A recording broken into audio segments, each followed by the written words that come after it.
Telangana SLBC tunnel లోపల జరిగిన దుర్ఘటన. శనివారం రాత్రి 10 గంటల సమయంలో ఎస్ఎల్బీసీ టన్నెల్ లోపల చిత్రీకరించిన దృశ్యాలివి.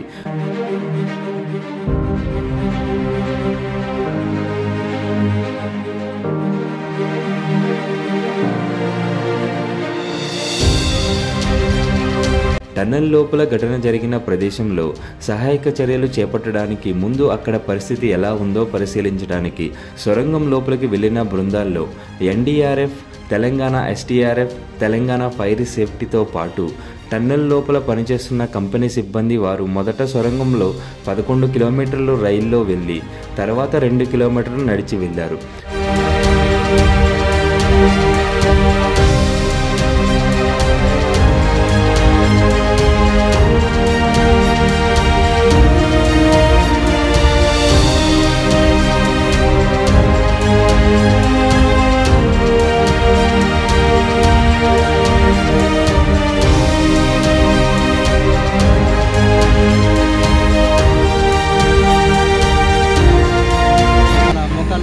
పైన నీరు వచ్చిందండి. ట్రైన్ కూడా వెళ్ళట్లేదు.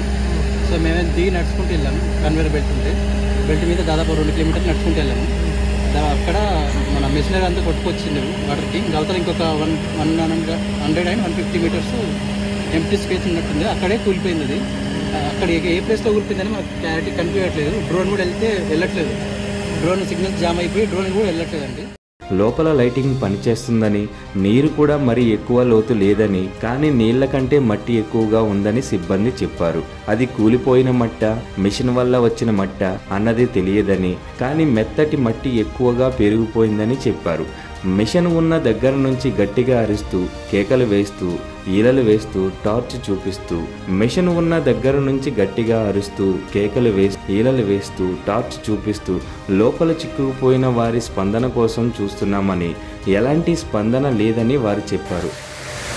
శ్రీనివాస్, ద్వివేది, శ్రీనివాస్. అక్కడ ఆ భారీ యంత్రం కూడా ఒక పక్కకు తిరిగిపోయి ఉందంటే ప్రమాద తీవ్రత అర్థం చేసుకోవచ్చని సిబ్బంది చెప్పారు. మిషన్ అవతల ఖాళీ స్థలం ఉంది. అక్కడ సిగ్నల్ సరిగ్గా లేకపోవడం వల్ల డ్రోన్ కూడా వెళ్ళలేకపోయిందని, తమ దగ్గర పూర్తి స్థాయి యంత్రాలు, పనిముట్లు లేకపోవడంతో మట్టి దాటి వెళ్ళలేకపోయామని చెప్పారు. సిబ్బంది ఘటనా స్థలానికి సంబంధించి తాము తీసుకొచ్చిన వీడియోలు, ఫోటోలను బయట తమ పై అధికారులకు చూపించారు. అక్కడ పరిస్థితి ఎలా ఉందో వివరించారు. టన్నెల్ లోపల ఇరుక్కున్న 8 మంది క్షేమంగా బయటకు రావాలని కోరుకుందాం. అసలు ఈ టన్నెల్ ఏంటి? ఈ టన్నెల్ దేనికి నిర్మిస్తున్నారు?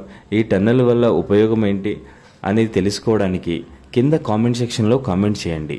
మీకు మరొక వీడియోతో ఈ టన్నెల్ గురించి పూర్తి వివరాలు తెలియజేస్తాను.